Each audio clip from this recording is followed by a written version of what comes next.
नमस्कार दोस्तों, आप सभी का मेरे चैनल पर स्वागत है। तो इस वीडियो में हम बात करेंगे कि आप अपस्टॉक एप्लीकेशन के अंदर म्यूचुअल फंड में किस तरीके से इन्वेस्टमेंट कर सकते हैं।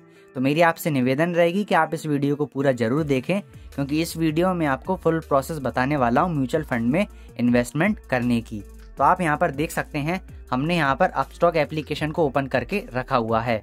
जब आप अपस्टॉक एप्लीकेशन को ओपन कर लेंगे तो उसके बाद आपको यहाँ पर नीचे कुछ ऑप्शन नज़र आ रहे होंगे, जैसे कि home, stocks, mutual funds, news और मोर। तो हम इस वीडियो में बात करेंगे म्यूचुअल फंड की। तो यहाँ पर आपको म्यूचुअल फंड पर क्लिक कर देना है। जब आप म्यूचुअल फंड पर क्लिक कर देंगे तो आपके सामने म्यूचुअल फंड वाला पेज ओपन हो जाएगा। अब आप यहाँ पर देख सकते हैं, सबसे पहले तो मैं आपको वह तरीका बताता हूँ जिस तरीके से आप म्यूचुअल फंड में इन्वेस्टमेंट कर सकते हैं। म्यूचुअल फंड में इन्वेस्टमेंट करने के लिए सबसे पहले आपको म्यूचुअल फंड को ढूंढना पड़ेगा। तो म्यूचुअल फंड ढूंढने के दो तरीके हैं। या तो आप सर्च कर म्यूचुअल फंड का नाम डालकर आप उसमें डायरेक्ट इन्वेस्टमेंट कर सकते हैं, और दूसरा तरीका यह है कि आप कैटेगरी में फाइंड कर सकते हैं कि किस म्यूचुअल फंड में हम इन्वेस्टमेंट करना चाहते हैं। जैसे कि मान लीजिए कि आपको किसी म्यूचुअल फंड का नाम पता है और आप उसे सर्च करके उसमें इन्वेस्टमेंट करना चाहते हैं, तो आपको इस सर्च पर बटन पर क्लिक कर देना है और यहाँ पर जिस म्यूचुअल फंड में आप इन्वेस्टमेंट करना चाहते हैं आपको उस म्यूचुअल फंड का नाम डाल देना है। जैसे कि मान लीजिए मैं SBI के स्मॉल कैप म्यूचुअल फंड में इन्वेस्टमेंट करना चाहता हूँ, तो मैंने यहाँ पर SBI स्मॉल डाल दिया। तो यहाँ पर आपके सामने नीचे आ रहा है SBI स्मॉल कैप फंड। तो इस पर आप क्लिक करेंगे तो आपके सामने SBI का स्मॉल कैप फंड ओपन हो जाएगा। तो यहाँ पर आप मतलब कि सर्च करके भी किसी भी म्यूचुअल फंड में इन्वेस्टमेंट कर सकते हैं।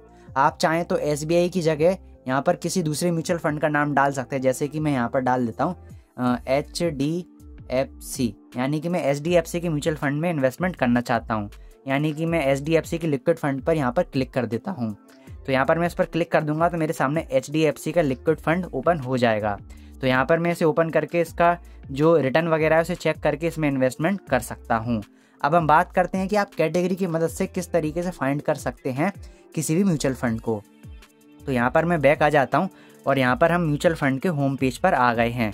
तो यहाँ पर अगर आप इसे नीचे करेंगे तो आपके सामने कुछ म्यूचुअल फंड नज़र आ रहे होंगे। अगर आप इसे थोड़ा और नीचे करेंगे तो आपके सामने म्यूचुअल फंड की कुछ कैटेगरीज नज़र आ रही होंगी।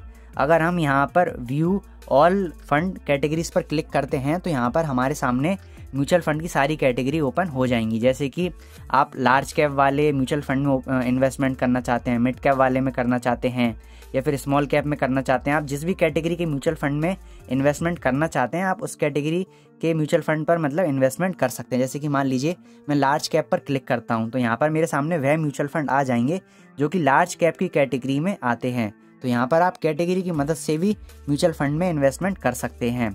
तो यहाँ पर मैं अगर स्मॉल कैप पर क्लिक कर दूंगा तो मेरे सामने कुछ स्मॉल कैप म्यूचुअल फंड आ जाएंगे। तो यहाँ पर आप बहुत ही आसानी से कैटेगरी की मदद से म्यूचुअल फंड को चुन सकते हैं। अब मान लीजिए कि आप फ्लेक्सी कैप फंड में इन्वेस्टमेंट करना चाहते हैं, तो यहाँ पर मैं फ्लेक्सी कैप पर क्लिक कर दूंगा तो मेरे सामने यहाँ पर फ्लेक्सी कैप फंड आ जाएंगे।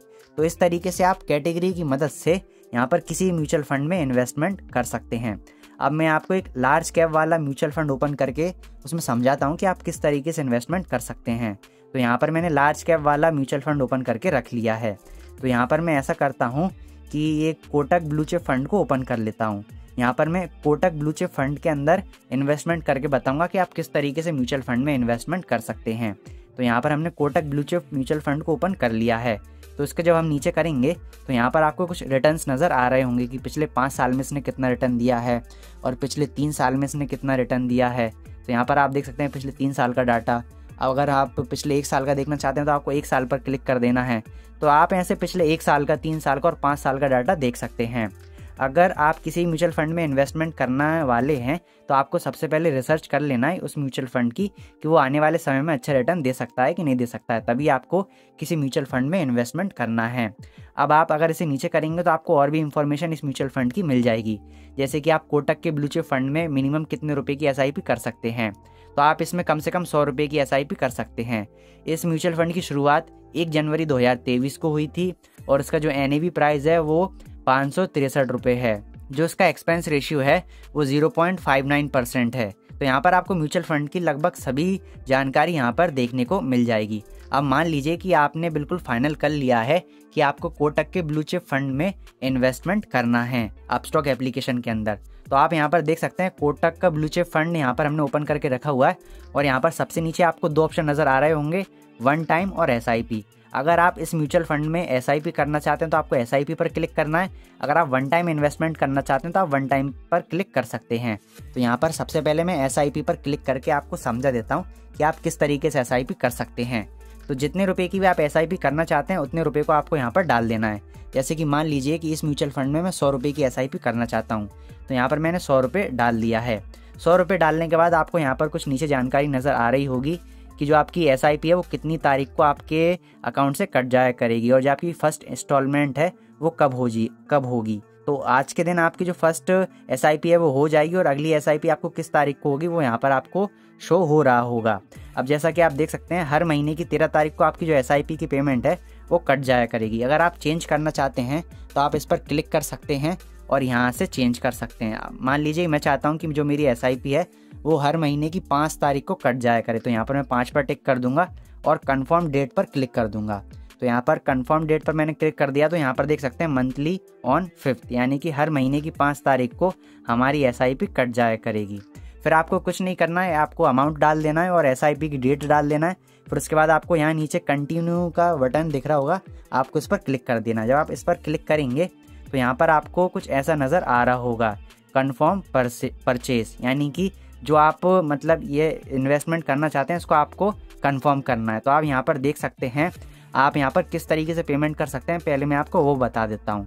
तो आप यहाँ पर देख सकते हैं मैं ज़्यादातर अपना जो पेमेंट है वो कोटक महिंद्रा से करता हूँ और गूगल पे से करता हूँ, इसलिए यहाँ पर पेइंग विया GPay लिखा आ रहा है, यानी कि मैं ज़्यादातर अपना पेमेंट गूगल पे से करता हूँ, इसलिए यहाँ पर कोटक महिंद्रा बैंक का गूगल पे आ रहा है। अगर आप चेंज करना चाहते हैं तो आप बहुत ही आसानी से चेंज कर सकते हैं। जैसे कि यहाँ पर आप देख सकते हैं आप बहुत ही आसानी से गूगल पे, अदर UPI ऐप्स और यहाँ पर UPI ID से भी अपना पेमेंट कर सकते हैं। तो यहाँ पर मैंने गूगल पे इंस्टॉल करके रखा हुआ है, इसलिए यहाँ पर मुझे गूगल पे का सजेशन आ रहा है। अगर आपने फ़ोनपे, पेटीएम इन सबको डाउनलोड करके रखा होगा तो आपको उनका भी ऑप्शन नज़र आ जाएगा। तो यहाँ पर आप UPI ID की मदद से भी कर सकते हैं, आप किसी की भी UPI ID डाल सकते हैं और अपना पेमेंट को कंप्लीट कर सकते हैं। तो आप बहुत ही आसानी से UPI की मदद से अपने पेमेंट को कंप्लीट कर सकते हैं। तो एक बार मैं आपको वन टाइम इन्वेस्टमेंट का ही बता देता हूँ कि आपको वन टाइम इन्वेस्टमेंट कैसे क्या करनी है। तो आपको यहाँ पर आपने म्यूचुअल फंड ओपन कर लिया है, यहाँ पर आपको वन टाइम पर क्लिक कर देना है। हम वन टाइम पर क्लिक कर देंगे, फिर उसके बाद आपको यहाँ पर अमाउंट डालना है कि आप वन टाइम इन्वेस्टमेंट कितना करना चाहते हैं। तो यहाँ पर मैं 5,000 रुपये डाल दूंगा कि मैं 5,000 रुपये इन्वेस्टमेंट करना चाहता हूँ। इसके बाद बिल्कुल आपको सेम टू सेम प्रोसेस करनी है, जिस भी पेमेंट से आप करना चाहते हैं आप उस पेमेंट से कर सकते हैं। अगर आप अपने पेमेंट को चेंज करना चाहते हैं तो यहाँ पर क्लिक करके आप अपने पेमेंट को चेंज भी कर सकते हैं। यहाँ पर आपको पेमेंट के बहुत सारे ऑप्शन मिल जाते हैं।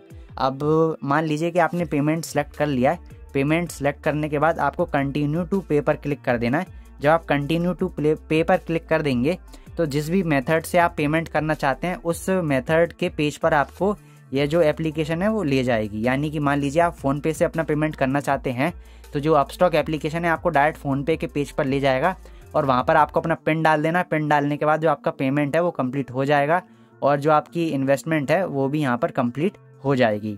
तो मुझे उम्मीद है कि इस वीडियो में आपको यह समझ आ गया होगा कि आप अपस्टॉक के अंदर किस तरीके से म्यूचुअल फंड में इन्वेस्टमेंट कर सकते हैं। तो यहाँ पर मैंने आपको अपस्टॉक के अंदर इन्वेस्टमेंट करके इसीलिए नहीं बताया क्योंकि मुझे अभी किसी म्यूचुअल फंड में इन्वेस्टमेंट नहीं करना है। बस मैं यह चाहता था कि इस वीडियो में आपको यह पता चल जाए कि हम किस तरीके से म्यूचुअल फंड में अपस्टॉक एप्लीकेशन के अंदर इन्वेस्टमेंट कर सकते हैं। तो मुझे उम्मीद है कि इस वीडियो में मैंने आपको जो भी समझाया है वो आपको समझ में आ गया होगा। अगर आप म्यूचुअल फंड के बारे में और अधिक जानकारी प्राप्त करना चाहते हैं तो आपको स्क्रीन पर कुछ वीडियोस नज़र आ रही होंगी, आप उन वीडियोस पर क्लिक करके म्यूचुअल फंड के बारे में और अधिक जानकारी प्राप्त कर सकते हैं। अगर आपको इस वीडियो में कोई भी चीज़ समझ में नहीं आई हो तो आप मुझे कमेंट करके पूछ सकते हैं, मैं आपकी हेल्प करने की पूरी कोशिश करूँगा। और इस वीडियो को वहीं पर समाप्त करते हैं। धन्यवाद।